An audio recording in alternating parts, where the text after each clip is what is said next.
A list of my best friends, practically none of those whom I had before the war is alive anymore.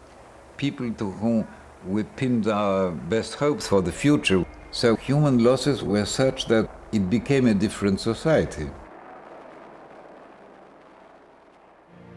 But Poland is different from the other satellite countries. The Church remains a powerful force in Polish society, challenging the atheistic doctrines of the regime. Poland was, first of all, overwhelmingly Catholic. Poland was very nationalistic. Poland has a tradition of national resistance. So Poland was always different. Poland was the most difficult pill to swallow. And the Soviet leaders knew that. And that's why they tended to treat Poland very carefully. Poland has been shattered by war. Karol comes to terms with the tragedies he has endured and his own survival through a deep mystical spirituality.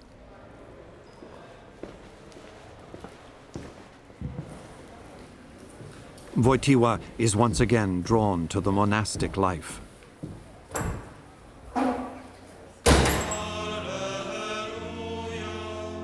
But Archbishop Sapieha does not approve.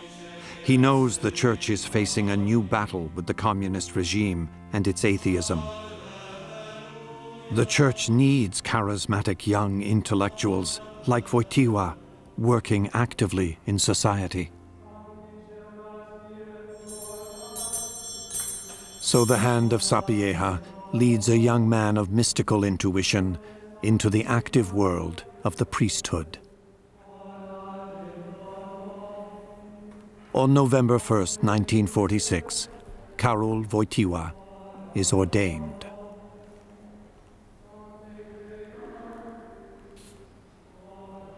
I can still remember myself in that chapel, lying on the floor, awaiting the moment of the imposition of hands. I was overwhelmed with emotion.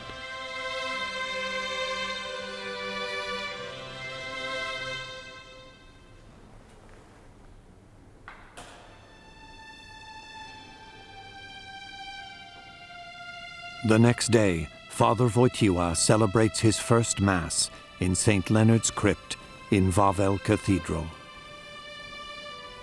All who visit the cathedral find themselves immersed in the nation's history. This was why I wanted to celebrate my first Mass in the crypt of St. Leonard. I wanted to express my special spiritual bond with the history of Poland, a history symbolized by the hill of Wawel.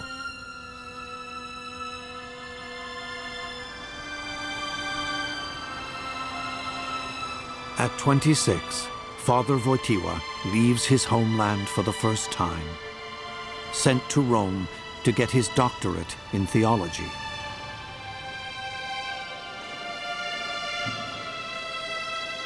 His thesis, On the Nature of Faith According to St. John of the Cross, explores the personal nature of the human encounter with God. He concludes that this encounter with God is the center of every human life, and without it, one loses what is most truly human in all of us. Here, Wojtyła defines the line of battle on which for 40 years he will challenge communism for the soul of Poland.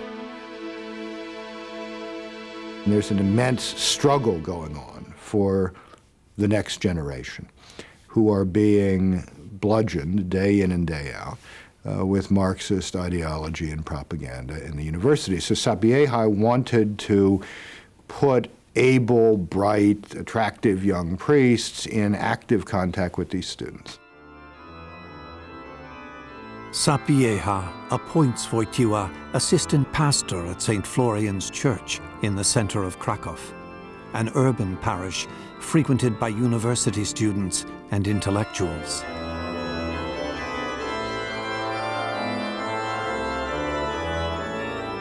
He was shy to the point of being sometimes even awkward, but so interested in people and so forgetful about himself. That was a feature which struck you at first. His early sermons were very philosophically oriented, in a way also mystically oriented, because he was fascinated by St. John of the Cross, and therefore they were difficult. And I think little by little he realized that he must make himself accessible to a less educated listener as well as an educated one. I spoke to the students about the fundamental problems concerning the existence of God and the spiritual nature of the human soul. These were important issues, given the militant atheism being promoted by the communist regime. In Poland, we were lucky enough to have the church much more free than in any other communist countries, and that the church gave people this feeling of authenticity and of integration. If there was one place at least where people could think and express themselves and sing and pray in a way which made sense. Despite the freedom felt inside the church, once the parishioners leave, they enter the stifling world of Stalinist Poland. All sense of community disappears. There was a kind of fear so that people couldn't be sincere with each other. Of course, they couldn't express their views openly in no way, because that would mean going to prison directly. So many people imagine that they will live their whole life in this realm of grayness, and there was no hope.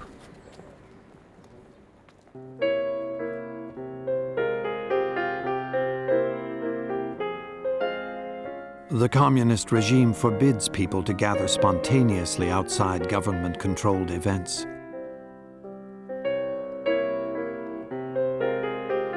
Despite this, Father Wojtyła clandestinely escorts students into the natural world of the Polish countryside, making friendships that will last for decades.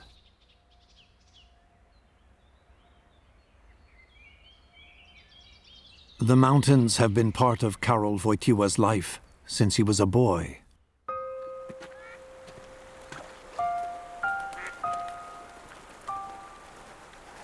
It was his father who passed on to him his love of the Polish landscape and his special connection with nature.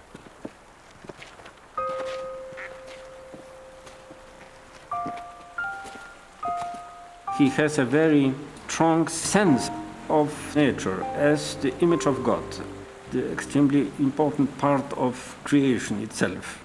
He experienced that excursions in the nature has a quite special kind of moral experience.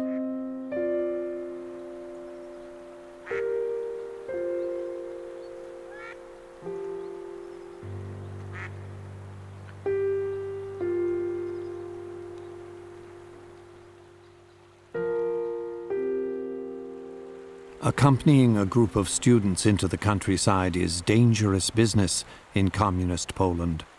This new form of resistance marks Karol Wojtyła as a different kind of priest. A priest who gathered a group of young people outside of a church could easily have been accused of plotting against the government. So there was certainly that risk. Some aspect it was dangerous. For me, not, because I was studying and then I was working at the university, but for him, yes. All of this was pretty radical stuff in the Polish Catholicism of the 1950s. He was creating a zone of freedom for people to live as they truly were. And as they would say, the young people in this group, we were never more truly ourselves than when we were in conversation with him and with each other.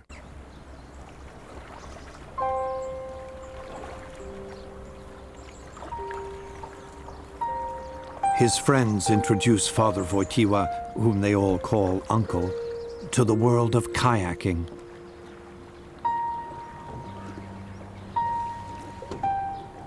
It is a perfect vehicle for him. As they glide across the water, he gets to know each person on an individual basis. He didn't want to impose his view. He was always questioning, this attitude of questioning, of listening and questioning rather than to answer immediately with his knowledge. And that is why he himself learned from the people to whom he spoke.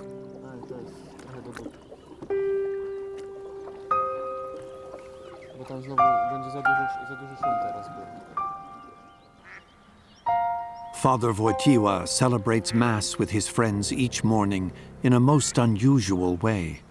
The overturned kayak becomes an altar, the paddles a cross. And here again was an element of risk. One can say the risk was such that we had to be careful not to offend anyone. At that time, if someone from a nearby village saw us taking part in a mass in the forest, I think he would have been shocked, and it wouldn't have been good for us. This was a man, remember, without a family at this point, and they became his extended family. And I think it's fair to say, I think he would say, that these young men and women formed him into the kind of priest that he became. This is one of the most interesting dimensions of Wojtyła's priesthood, is that this intensely priestly priest was formed into that, in large part, by an intense series of friendships with lay people. These experiences would ultimately end up on the written page in poetry and plays. In poems, Wojtyła can express his spiritual insights in ways that are impossible in sermons or philosophical essays.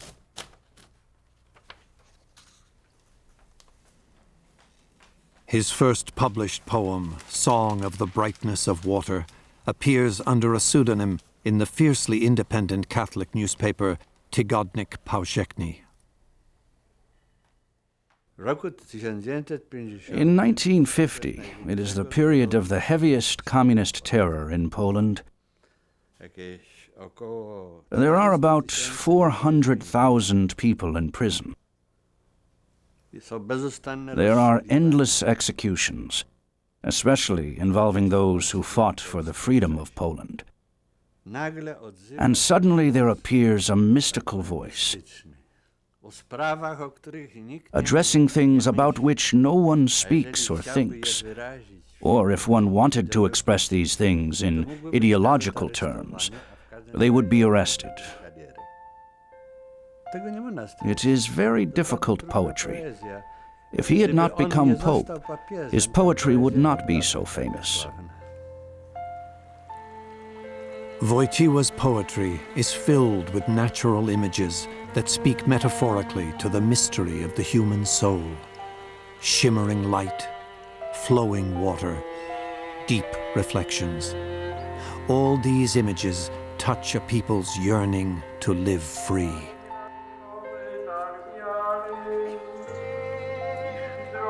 A constant struggle ensues between the communists and the church.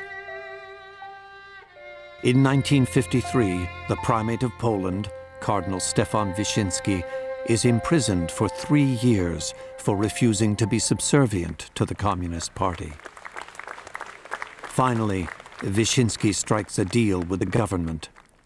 The Communists will tolerate the Church, at least formally, and in return, the Church will not interfere with politics, at least directly. Wyszyński feels that for the Church to survive and prevail, he must play a careful, steady game. Wojtyła will join Cardinal Wyszynski as a major force in the Church's battle against communism. But for the moment, Father Wojtyła's years as a risk-taking parish priest come to an end.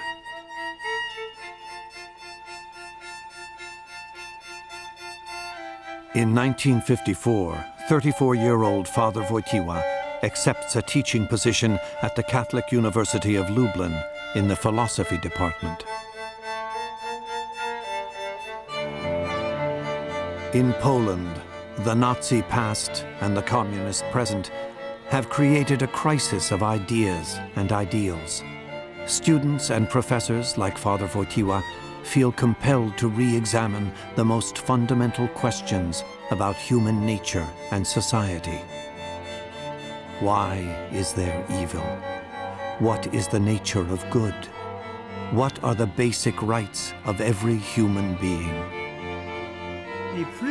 These were the worst years, the somber years of Stalinism. But it was the only university where philosophy was not Marxist. The only place where philosophy was free, between Berlin and Seoul. Wojtyła will teach here for the next 24 years, specializing in ethics. His philosophy classes are standing room only. I was a beginning student and he was professor of ethics. I couldn't understand a thing that he was teaching. To me, he was a terrible professor because I had no idea what he was talking about. I know that he had among the advanced students some who absolutely worshipped him, fans, enthusiasts. I really tried to see that enthusiasm, but I could not keep it up. It was too difficult for me.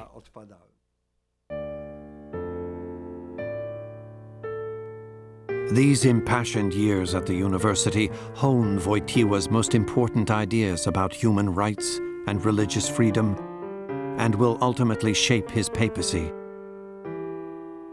His teachings, writings, and pastoral experience do not go unnoticed. At 38, he becomes the youngest bishop in Poland. From this point forward, his rise in the Church will be nothing short of meteoric.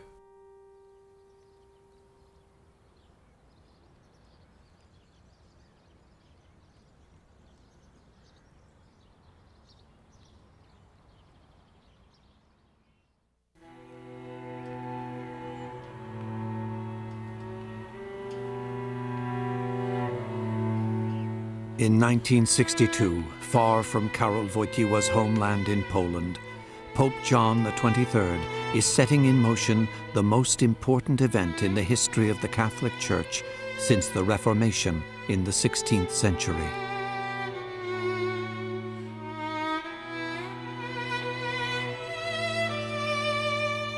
Over the next 4 years, the Church will be radically changed as the Second Vatican Council brings this ancient institution into open dialogue about its mission in the modern world.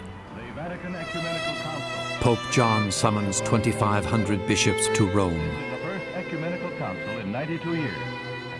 The council will address issues that Bishop Wojtyła has been struggling with behind the Iron Curtain. It is a turning point for Karol Wojtyła. Western culture, he seemed to think, had gone off the rails sometime in the past several hundred years. And if you ask the question, why did the first half of the 20th century produce within 50 years 2 world wars, 3 totalitarian systems, oceans of blood, mountains of corpses? Wojtyła's answer to that was, it's because our idea of the human person, our idea of the innate dignity and value of every human person, has gotten lost. One of Wojtyła's principal accomplishments at the Second Vatican Council was to help the world church, in the person of these 2,500 bishops, come to understand that religious freedom was the first of human rights. And he worked very hard on what came to be called the Declaration on Religious Freedom, which was adopted by the Council in 1965. He makes a name for himself as a formidable thinker at a council that will shape his papacy. The Second Vatican Council was the time in which the rest of the world church began to understand what the Polish church already knew, namely that in Karol Wojtyła there was a pastor, an intellectual, a priest of extremely high voltage pastorally who had a lot to say about how to be the church in the modern world. Back in Poland, the struggle persists between communist atheism and the Christian belief of the people.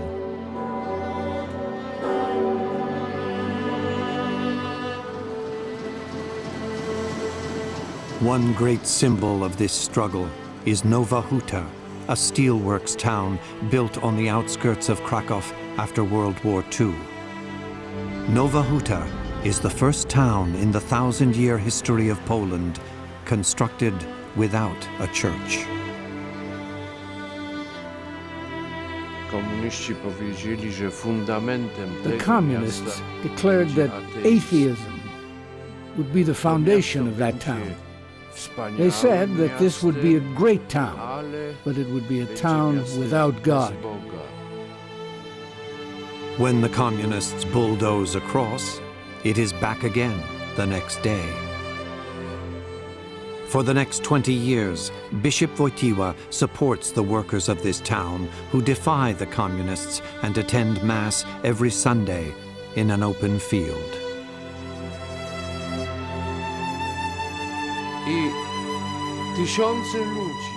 Thousands of people came, regardless of the weather.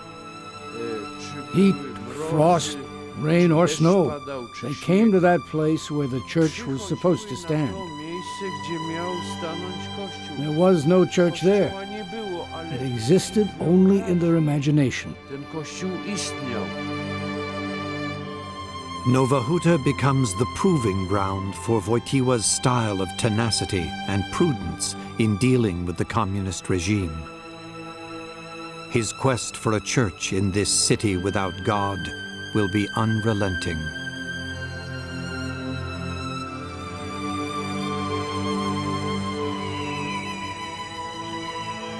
To get away from the public eye, he seeks the solitude of the mountains.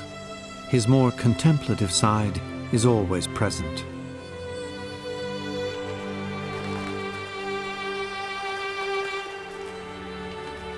He finds solace and inspiration in the Polish landscape that is so much a part of him. Closer to nature, closer to God.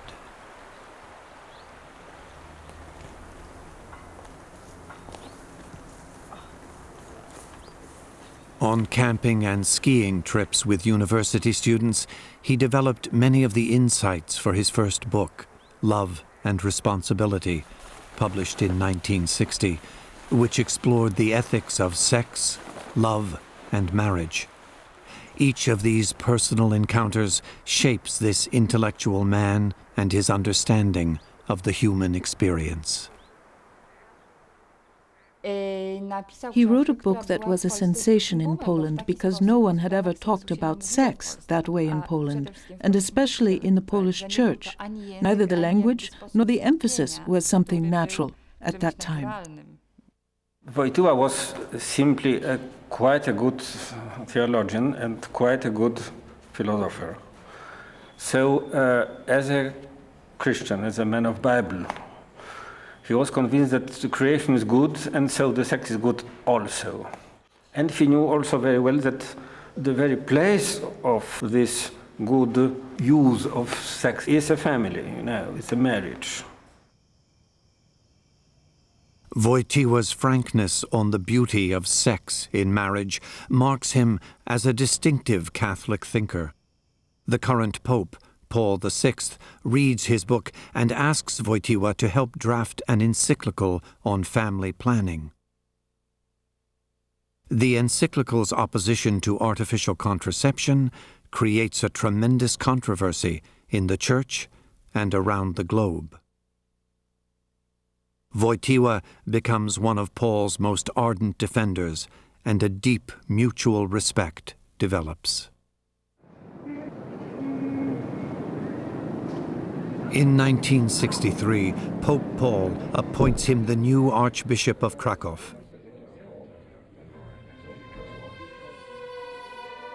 Cardinal Wyszynski, the powerful primate of Poland, fears that Wojtyła is too much the poet to be an effective public leader. The communists, however, look fondly on the new choice of archbishop. They think Wojtyła is an intellectual, uninterested in affairs of state. They thought, here we have an old cardinal in Warsaw and a young archbishop in Krakow. Let us try to oppose one against the other and so on. But here they were bitterly disillusioned, I must say, because he was absolutely loyal to Wyszynski. Even when he didn't agree with him completely, he was still very loyal. At the only 2 outdoor religious processions permitted each year by the government, Archbishop Wojtyła evolves, finding his public voice. As bishop, he could not be indifferent. When he felt it was right, he gave sermons at large religious gatherings, such as the Corpus Christi processions, that touched on matters the government did not want discussed in public, acts of intolerance and discrimination against religious people. He talked very openly in his sermons. He tried to explain to people our motivation. These young people have the courage to feel responsible for this country. And it's our duty to be with them. And what do you do? I remember such a sermon. What do you do to help them? It wasn't a political support. It were values, like freedom is a value, and these people want to live free. But it wasn't directly political.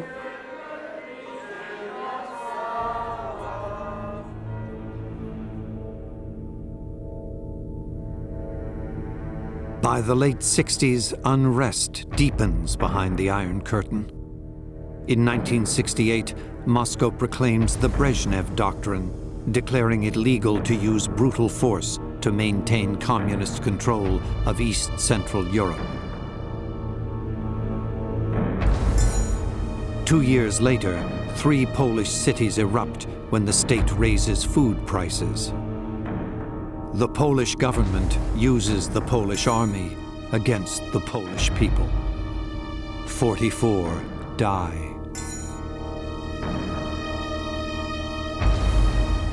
There were many kinds of harassment. They tried to discourage us as much as possible and as successfully as possible. So they would, for example, interrogate us for hours. The whole day one was seated somewhere and interrogated for hours. Then you could be put to an arrest for 48 hours without any reason, and that could happen every now and then. The nasty thing about those arrests was that they didn't inform anybody where you were. And we lived with our families, and we were young, and the families were often very worried.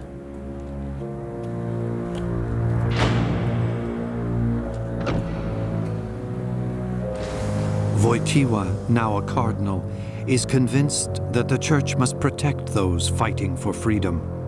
His residence becomes a meeting place for dissidents, the very same place where he was hidden as a young seminarian during the war.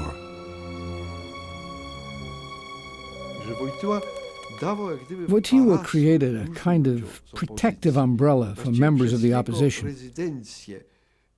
In fact, all important opposition people at one time or another were at his residence.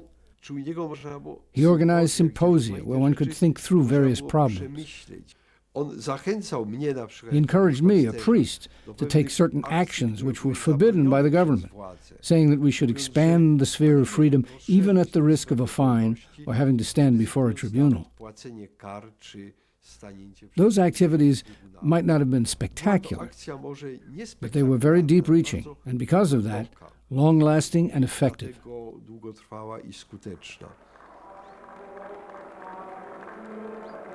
There were several churches in Krakow that would open their doors for such lectures. And these churches, or these parish priests, were encouraged by our Bishop Wojtyła to do this. So we knew that we had this support there. In Nowa Huta, the town without a church, Wojtyła's perseverance pays off after 2 decades of struggle. A campaign of steady, careful pressure on the regime results in the building of the Ark Church.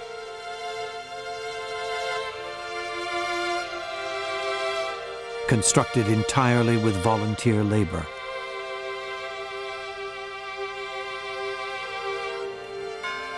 $2 million stones are brought from the riverbeds of Poland to decorate the facade.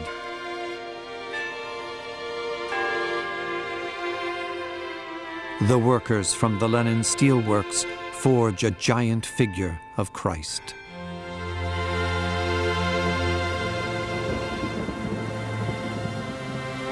In 1976, 70,000 people stand in the rain to be a part of this historic occasion, the dedication of the Ark Church. An emotional Cardinal Wojtyła speaks to the crowd.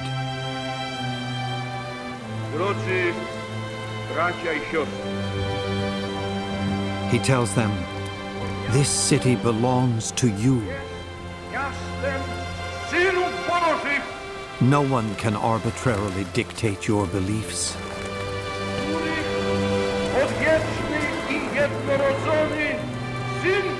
This city is the city of the children of God.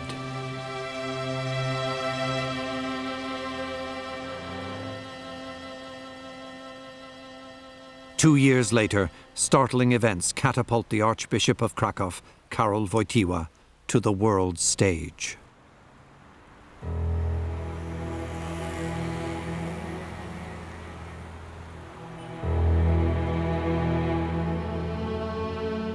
In August 1978, the Catholic Church has a new pope.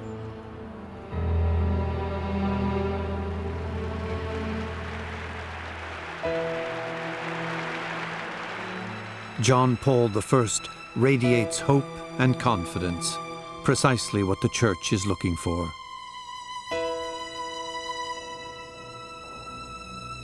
"33 days after his election, a household sister finds the Pope dead, stricken by a massive heart attack. Catholics around the world are stunned.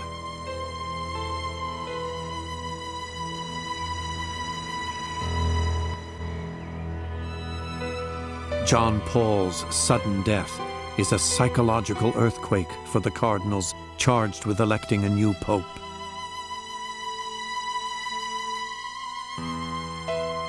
They convene in the Sistine Chapel for the second time in less than 2 months. Many cardinals believe God is asking them to act boldly, even radically.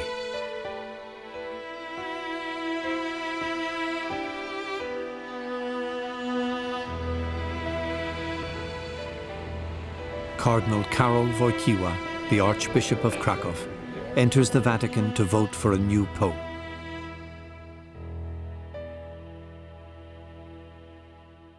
The first day ends in deadlock.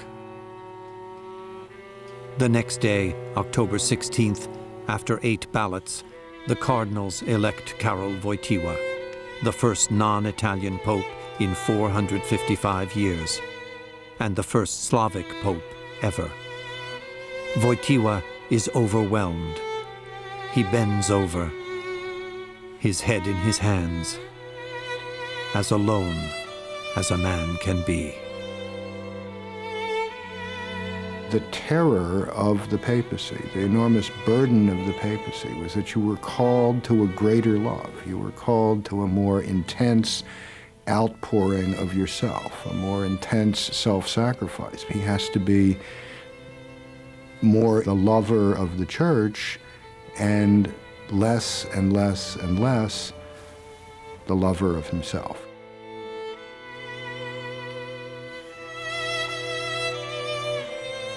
After he formally accepts the office, he walks through the Sistine Chapel and proceeded to break precedent right away by receiving the cardinal standing up. One of the master of ceremonies tried to point him into a chair so that this procession could come up and they could genuflect.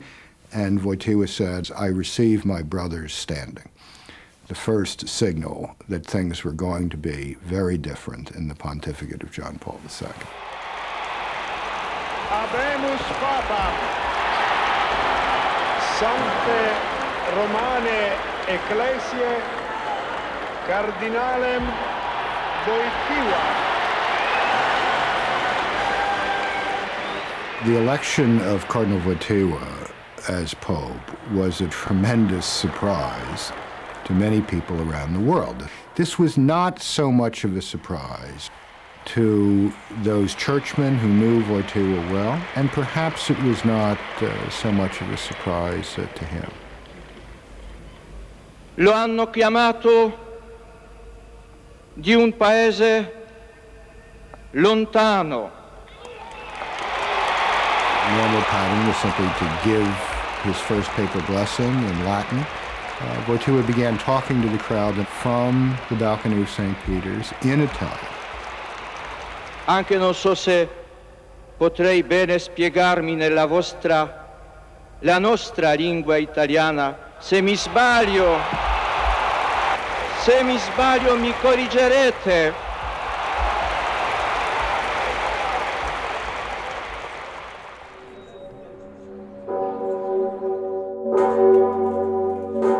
The news quickly reaches Poland.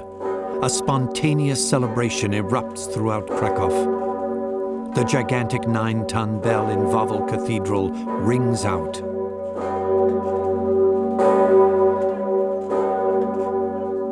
Soon, every bell in Krakow is ringing.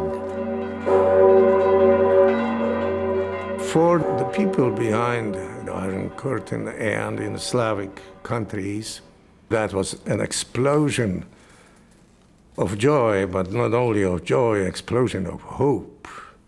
Because in that situation, which was of persecution, it was like a light in the night. It was nothing rational. It was more a kind of intuition of expectation of new times. In fact, we were in tears.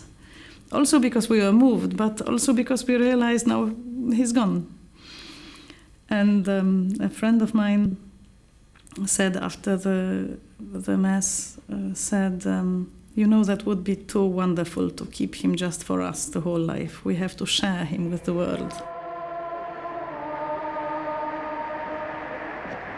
In Rome, at his installation, John Paul II exudes confidence.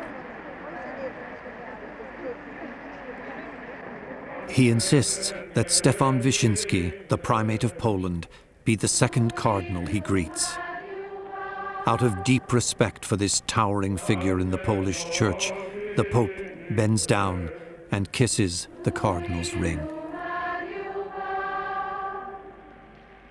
Karol Wojtyła, who in Poland could rarely speak to large gatherings, now has a global audience.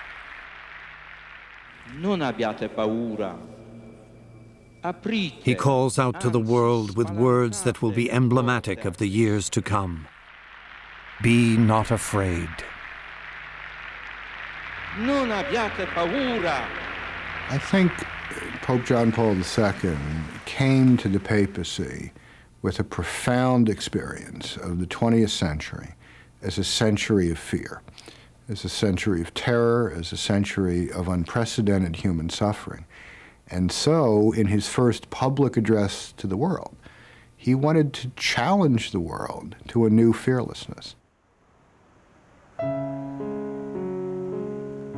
Vatican City, the Pope's residence and a sovereign state, is a place of protocol, tradition, even intrigue. The Pope is the successor of St. Peter, and to hold Peter's office is to inherit 2,000 years of history. Many Renaissance popes came from the aristocratic class, sons of the most powerful families of Italy. Inside the Vatican, their influence is evident in the works of great artists: Michelangelo, Botticelli, Raphael.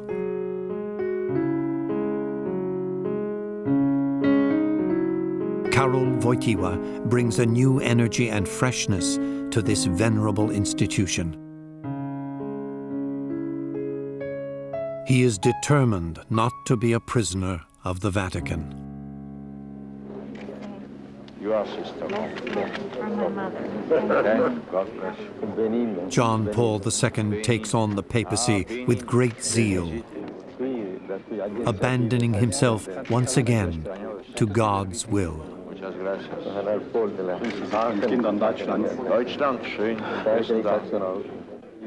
Drawing on his experience as an actor, he instinctively knows how to act like a pope.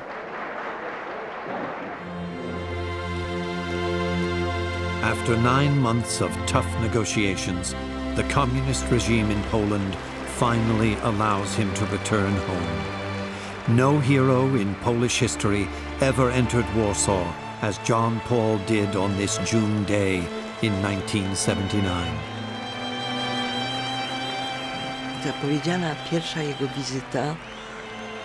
His first announced visit was something magnificent for Poland. Our heads were bowed under the weight of humiliation. He came and raised them up. We were able to lift our heads because of him.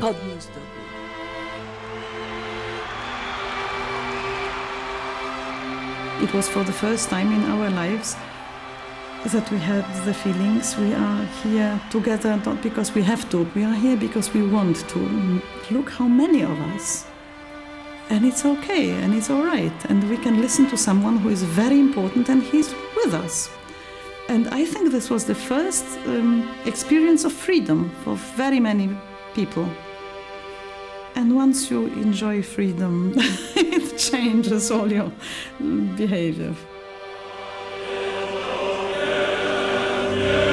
The Pope comes, and the whole nation turns out.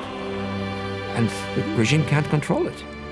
And all of a sudden the regime discovers it has no choice but to permit the Pope to celebrate Mass right in the middle of its capital with 1 million or 2 of the people turning out. And everywhere he's adulated, and that had an impact.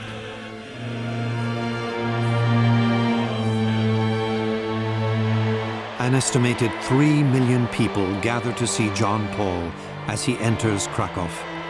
During his farewell Mass, he asks them to cherish their spiritual heritage.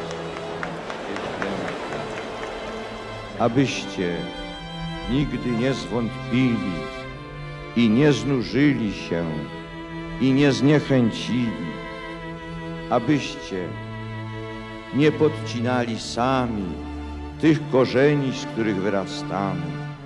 Proszę was. These powerful words touch deep chords in the Polish soul. For many, it is a turning point with profound historical consequences. Poland will never be the same.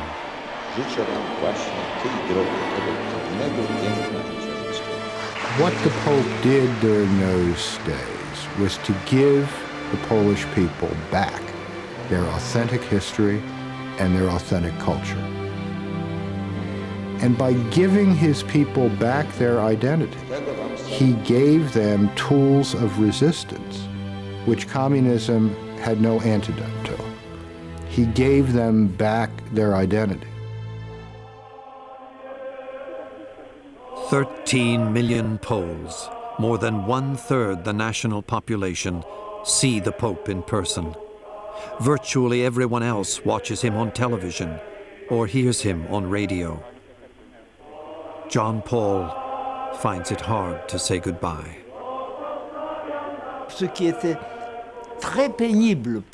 It was really a very painful moment for the Pope when he had to leave us in Poland. And by chance, I met him when he was getting into the car to go to the airport. I asked if he was leaving. He didn't even look at me or answer me because he was suffering so much. I believe that was perhaps his greatest suffering, that he had to abandon everything that he loved so much. As he climbs up the ramp, he brushes away a tear. John Paul leaves his country, but not without leaving an indelible mark on his countrymen.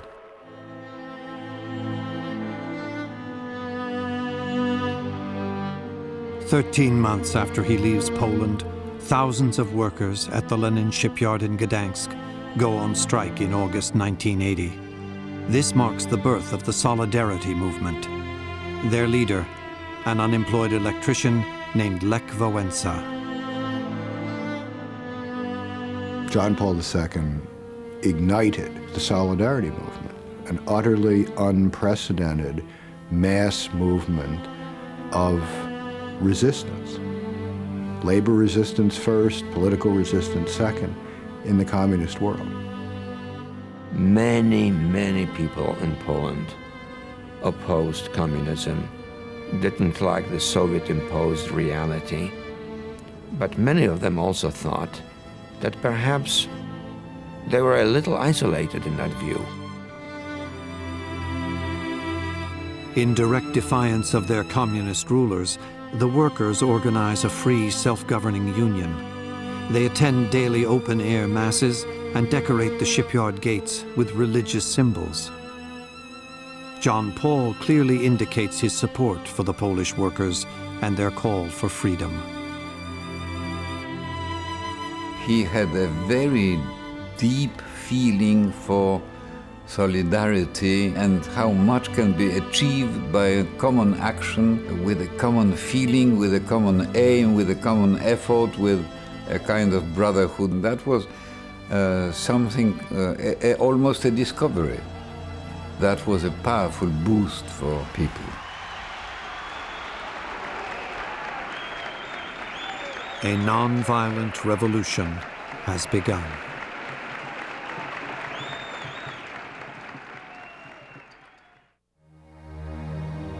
From the Soviet point of view, John Paul had done enormous damage during his epic pilgrimage to Poland. The Solidarity movement is a profound threat to communism. Now the Soviets plan to reassert their dominance in Poland as they had done in Hungary in 1956 and in Czechoslovakia in 1968. In December 1980, Warsaw Pact troops are poised on Poland's borders, ready to strike. At the last minute, the Soviet tanks pull back.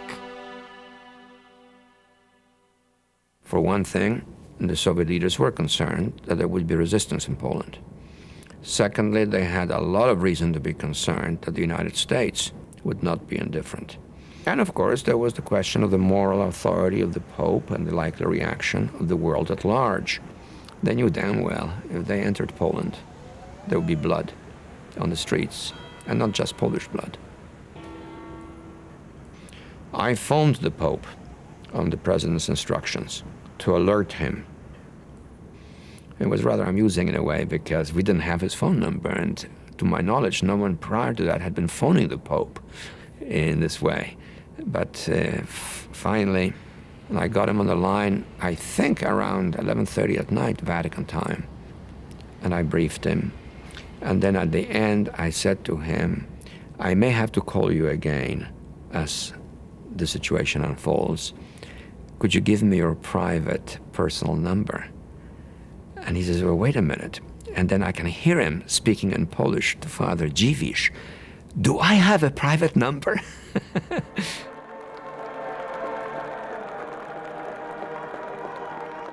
5 months after that phone call, on May 13th, 1981, John Paul II arrives in St. Peter's Square for a general audience.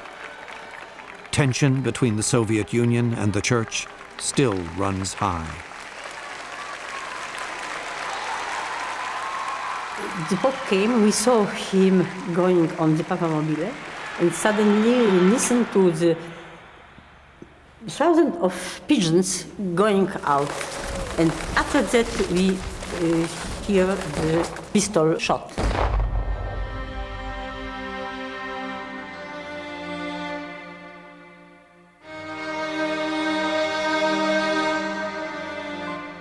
The Pope is shot at point-blank range.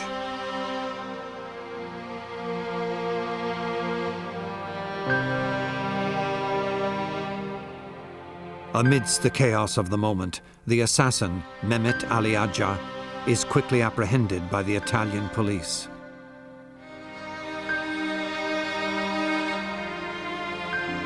But the Pope is gravely wounded. He receives the last rites of the Church.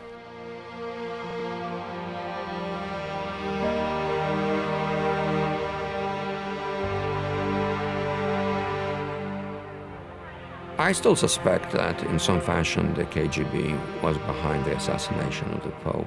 It was the KGB that had the biggest stake, and we do know that the Soviet leaders thought the Pope to be a menace.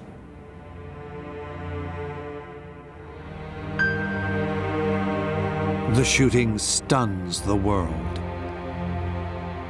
In Krakow, nearly 1 million people dressed in white come to the main square to pray for the Pope.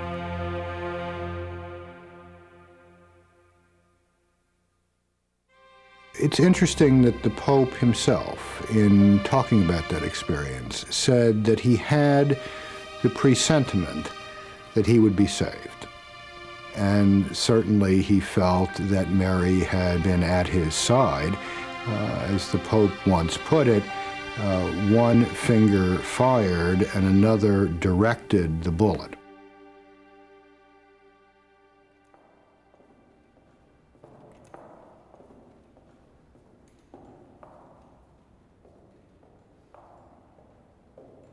The Pope is convinced that nothing in life is accidental, remarking 1 year after he was shot, "In the designs of Providence, there are no mere coincidences."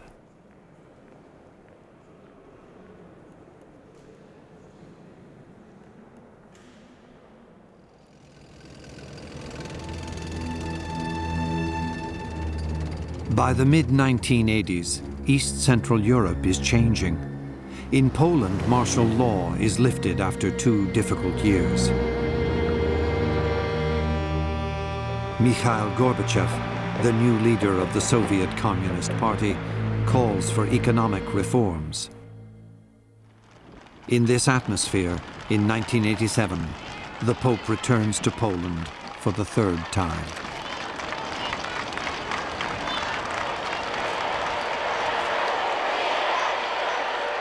In Gdansk, the birthplace of solidarity, he tells the crowds, human life should be governed by truth, freedom, justice, and love. There is no freedom without solidarity.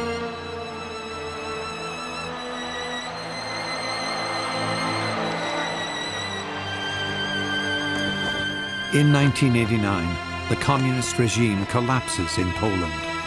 From Czechoslovakia to Lithuania, captive nations claim their freedom.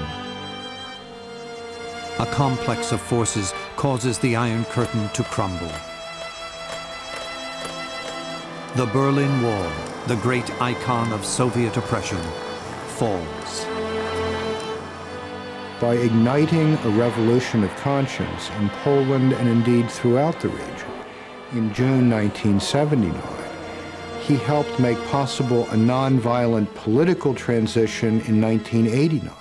And this is not the way massive social change has usually happened in the 20th century. I mean, it's usually been blood all over the place, enormous violence, great destruction. That did not happen in this case. Something was different here. And I think the answer to that difference is that this was a moral revolution prior to being a political revolution. What was done several times was to compare the Pope with Gandhi. And I think it's not unjustified in the sense of non-violent means achieving something which people wouldn't have expected to be able to achieve finally.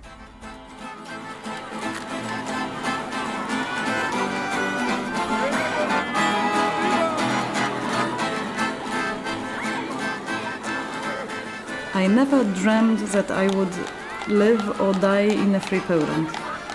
That was far too optimistic.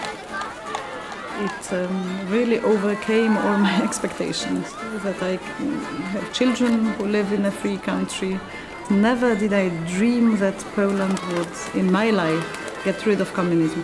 Poland today looks very different from then.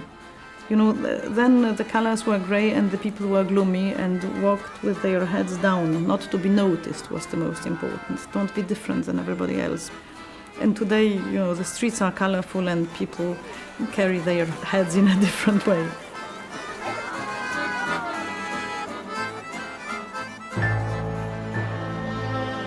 "70 years of fierce anti-Catholic Soviet propaganda comes to a halt.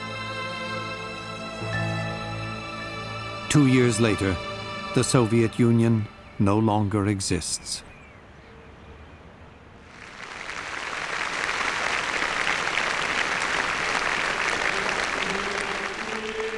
After the downfall of communism, John Paul returns to Poland, but with an unexpected message. Rather than congratulate the Poles on their newfound freedom, he warns them of the dangers of a new materialism. The Pope believes the fundamental crisis of the modern world remains unresolved. This vigorous opponent of communism is convinced that capitalism, undisciplined by morality, will ultimately self-destruct. As events unfold behind the Iron Curtain, the Pope's strong critique of Marxism gets a different, even conflicted reception in Latin America. Here, the politics of the 1980s are dividing the Church.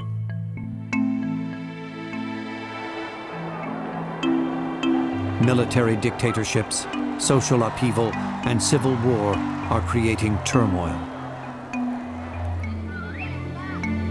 Some priests believe social change requires a violent revolution. They adopt a liberation theology that combines Marxist ideas with Catholic social doctrine. The Pope insists that this is an impossible compromise. The Pope, throughout his entire life, has been a man who believes it is a moral duty to resist tyranny. He has also come to the view that in most circumstances, that is most appropriately done through nonviolent means of resistance. John Paul's critique of liberation theology creates a decade and a half of controversy. In March 1983, in Nicaragua, the Pope publicly scolds a priest who is an official of the Marxist Sandinista regime. John Paul insists that his clergy must not be partisans. A priest is to be a sign of unity within the Church, and he can't be that if he's a partisan political actor, much less a violent partisan political actor. In fact, the Pope went to Latin America to encourage a much more vigorous presence of the Church in the public life of those countries. The question was, what were the terms in which that was going to be done? What was the message the Church was going to preach? The Church cannot preach a message of class warfare, of division, of violence. This man, a rigorous and worldly intellectual, has confused many around the globe.